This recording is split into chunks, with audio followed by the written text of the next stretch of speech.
Sandwich செய்வோம். மழைக்கு வந்து சூடாக வந்து சாப்பிடுங்க. எது வெங்காயம் வச்சிட்டேன்னா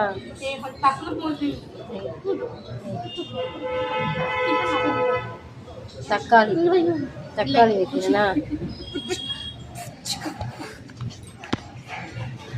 தக்காளி வைக்கிறேன் பாருங்க.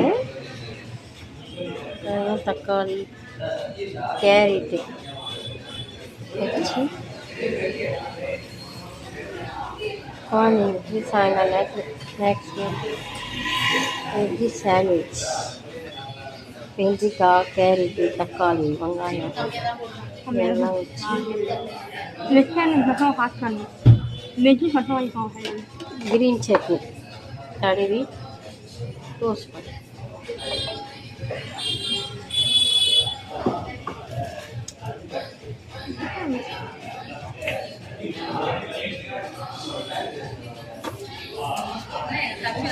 ஒண்ணுமே பார்க்காத கவனிக்காத நீ வந்து இங்க வேலை செஞ்சுருங்கிற எவ்வளோ